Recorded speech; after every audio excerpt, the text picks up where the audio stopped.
Bismillahirrahmanirrahim.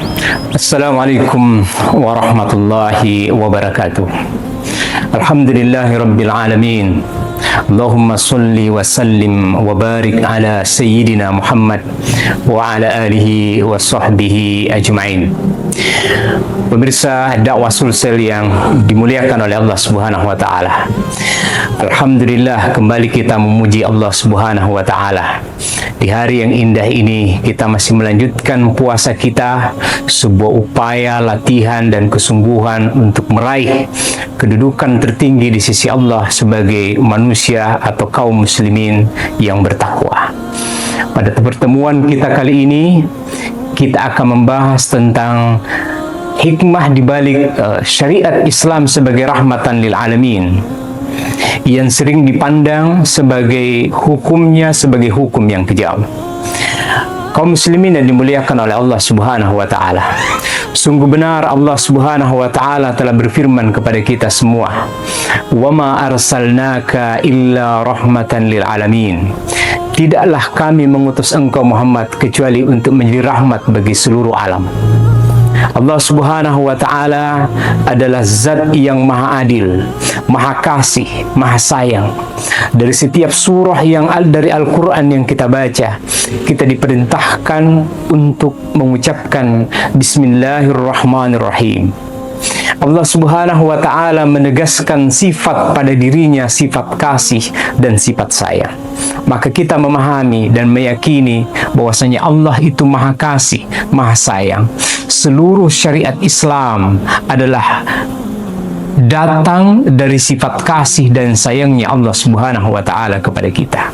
Lantas kenapa muncul opini dari sebagian orang bahwasanya hukum Islam, terutama hukum pidana, syariat yang berkaitan dengan pidana itu dianggap sebagai hukum yang kejam?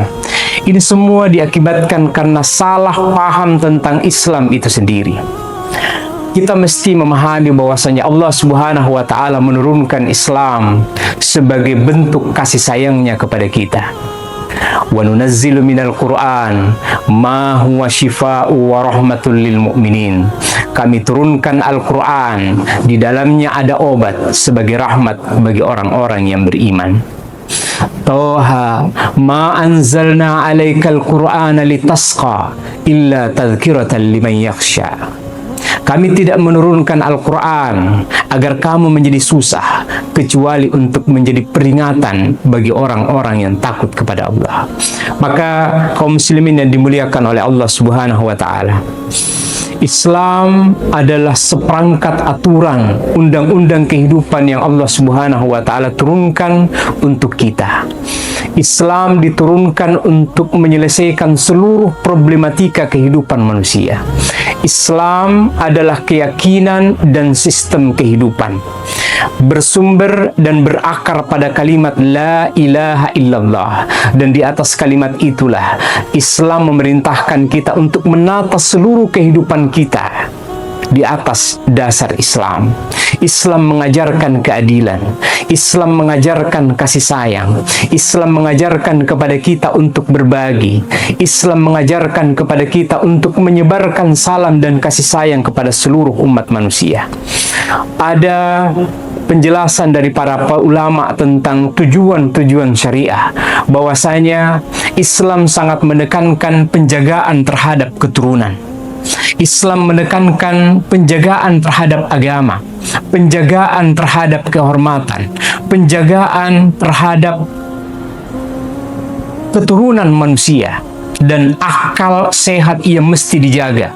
Maka sebagian orang yang hanya memandang syariat Islam yang mereka hidup dalam sebuah kultur budaya di mana kehormatan itu menjadi abu-abu, dan kemudian mereka mendengarkan bahwasanya Islam menegaskan bahwasanya pezina perempuan, pezina laki-laki diperintahkan untuk dicambuk 100 kali. Mereka ngeri mendengarkan peringatan dan hukuman ini, karena mereka terbiasa menyaksikan, bahkan mungkin terbiasa bergelut pada apa yang disebut dengan perzinahan dan perselingkuhan itu, sehingga mereka memandang bahwasanya andaikan jika syariat terhadap pidana perzinahan ini diterapkan, maka akan banyak orang yang akan mendapatkan hukuman yang keras.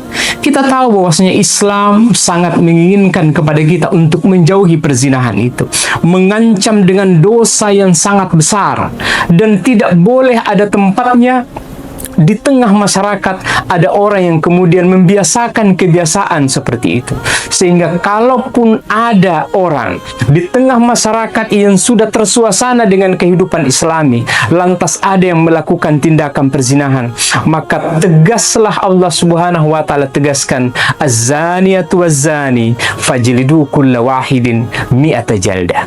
Karena ada sebuah kehormatan masyarakat yang sudah tertata dengan baik, yang jika dibiarkan perbuatan satu orang ini menyebar, maka akan menyebabkanlah kerusakan moral di tengah masyarakat. Maka tindakan yang tegas yang harus diberikan kepada perilaku penyimpangan ini adalah sesuatu yang bisa diterima oleh akal sehat manusia. Semua itu dalam rangka untuk menjaga keturunan. Kenapa? Karena Islam menginginkan semua orang jelas nasabnya. Ketika perzinahan merajalela, akan banyak orang yang terlahir tidak jelas siapa bapaknya, terlahir dan dibuang di tong sampah. Itu adalah tanda kehancuran moralitas masyarakat.